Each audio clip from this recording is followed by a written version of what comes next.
On this program, we we talk about literature and related issues. Mainly, we look at books or writers, forgetting sometimes the enablers, the people who enable the arts to flourish, the people who found the organization to help certain studies. Right? And today we'll sort of correct this oversight. Right. David, welcome to Oral Tradition, and welcome to another adventure in Guyanese literature. Before we started, we were talking about the work of Amina Ghafoor and the institute she set up. Amina, along with help from others, including yourself. Now, why is it important that we should study indentureship? I mean, indentureship doesn't mean, well, you will talk about it, doesn't mean Indian indentureship. There mean very other people who came and were indentured in Guyana. So why is it necessary to study indentureship?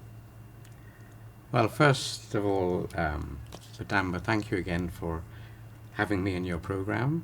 Welcome. And I congratulate you for for working so hard on the only book program on on Guyana television. Amina Ghafoor and I set up the Amina Ghafoor Institute, and I'll say a little bit more about that later. But you know, Petamber, I've been fortunate to be in a position to facilitate certain movements in British education. I've been fortunate to be in that position in my capacity as a professor at the University of Warwick, and now at the University of Cambridge. So I've always tried to, out of not that sense of duty, because I left Guyana when I was only 13, I just felt a kind of let me say duty again, to bring and implant Guyanese at the highest levels of British academia. So, for example, I lobbied the Warwick University, to appoint Sir Shridas Ramphal, Yes.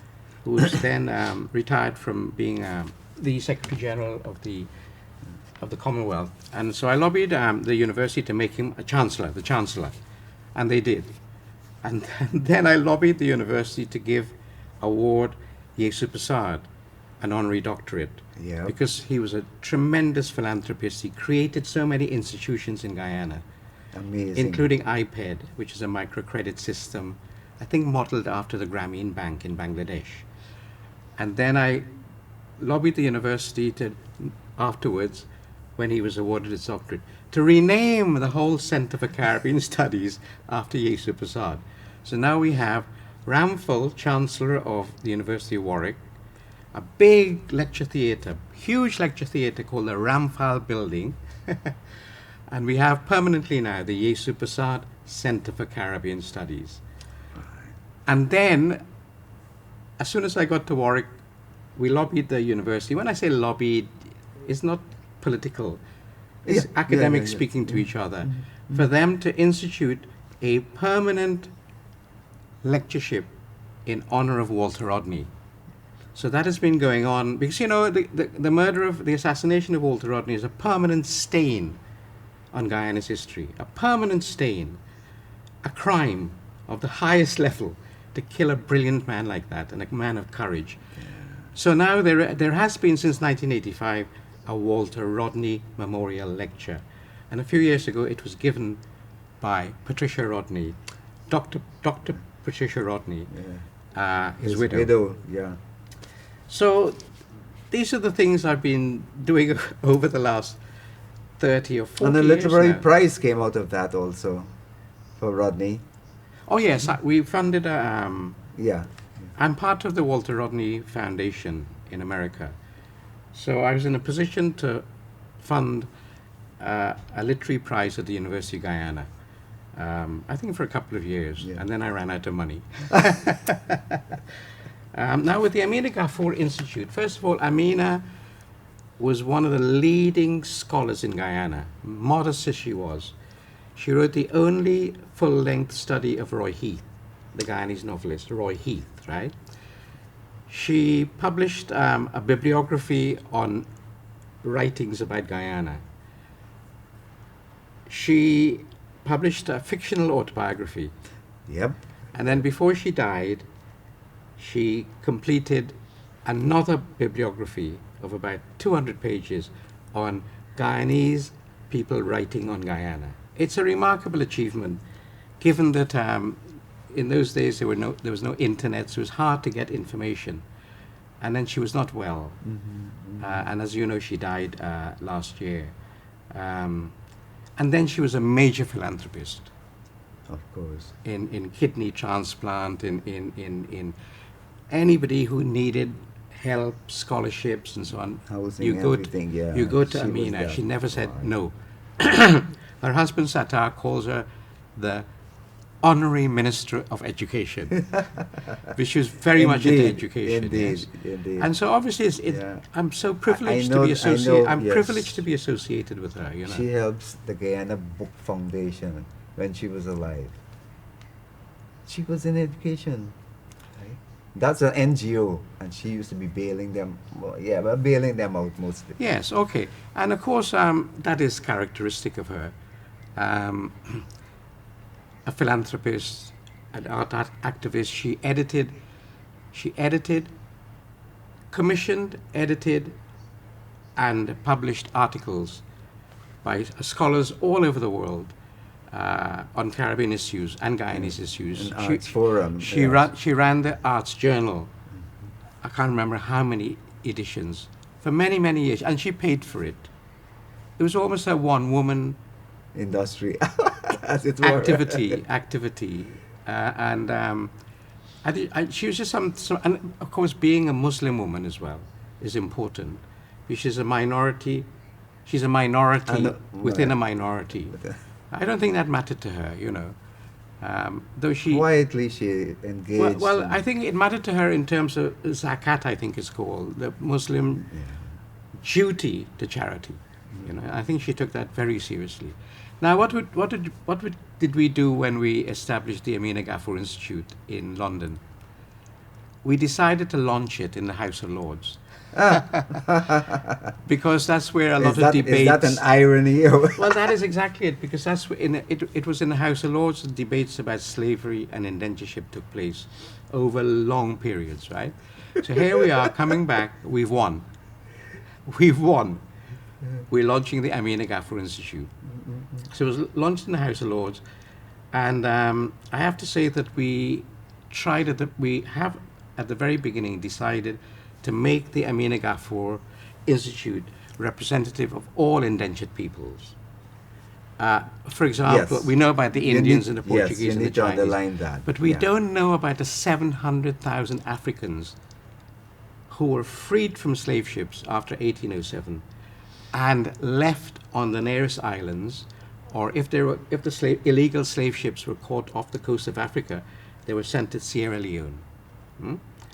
So after 1807, when the slave trade ended, the Royal Navy, the West African Squadron of the Royal Navy, was given the task of intercepting illegal slave ships going to Brazil and elsewhere. And so when they stopped these ships and released the enslaved Africans, who, by the way, I know we say this all the time, the suffering was there. And so, no, when you actually read the condition of the enslaved Africans below deck, I mean, you can't, it bring man's inhumanity to man. You can't believe it, right? It's unbelievable. Anyway, so they liberated, they were actually called liberated Africans. That was their official title. And they were left as I said, on the nearest islands. So in Mauritius, for example, they were left and they were indentured. Yeah. They were indentured. They couldn't be enslaved anymore. They were freed. They were freed and they were indentured. in Mauritius, in Jamaica, elsewhere, many in Guyana. Yes, that is a history that is not known, which we are trying to address by the appointment of Professor Henry Lovejoy, an American scholar who is the world's expert on liberated Africans. And if anybody watching this wants to know more, it's very simple. Go to the internet, go to the website liberatedafricans.org. Liberatedafricans.org, and you'd be amazed at the amount of information he has on there. It's a superb website. Source. And then, of course, our honorary patrons include Indians, we have, and other people. We try to be diverse. So we have Dr. Patricia Rodney, Walter Rodney's widow. We have Clive Myrie. You probably don't know the name Clive Myrie, but he's the most famous black man in Britain. BBC, he does all kinds of television programs. And we have David Olusoga. You don't know the name David Olusoga, but he's Britain's biggest black public intellectual. Cut out the black.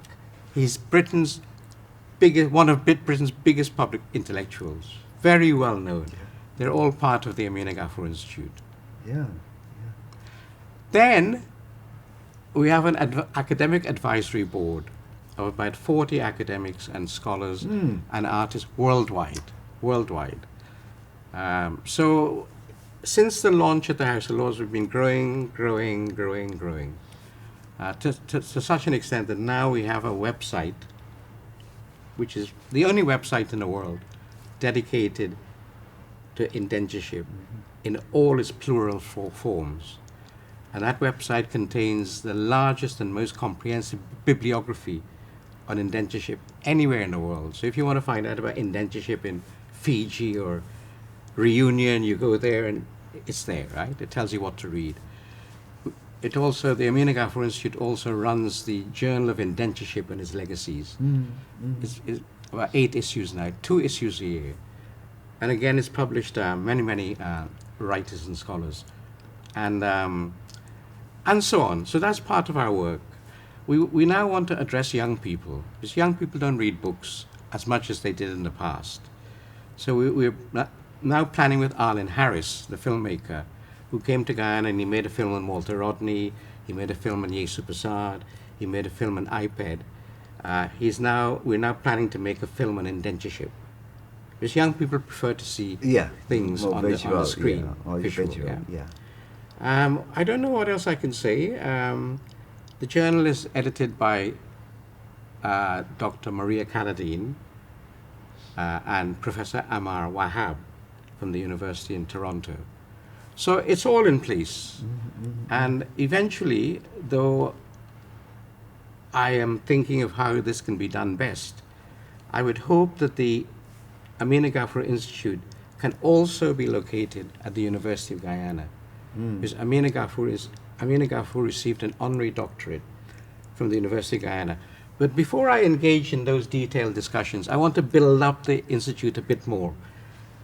One of the major things we're engaged in, I want to build up the Institute a bit more before I hand it over, so there's something there rather than something scratchy and sketchy. We now have, the Amina Ghaffur Institute now has a very serious, long relationship with the University of Cambridge, which is one of the best universities in the world, one of the most ancient universities in the world. They work closely with the Amina Ghaffur Institute to set up visiting fellowships in indentureship studies, which allows a scholar from the global south to go to Cambridge University for 6 to 8 weeks to do whatever research they're doing, and it's all paid for. It's all paid for. College accommodation, airfare, subsistence, and a whole lot, right? And that's, at the moment, it's a 5-year program, but it will be an 8-year program, and then it'll be a 10-year program. By the end of this year, it'll be an 8-year program. And these fellowships are funded by us, the Amina Ghaffur Institute. Not out of our budget. We have a modest budget, not out of our budget, but people we know, philanthropists we know, and we ask them, would you like to fund? And I don't think we've had a negative so far.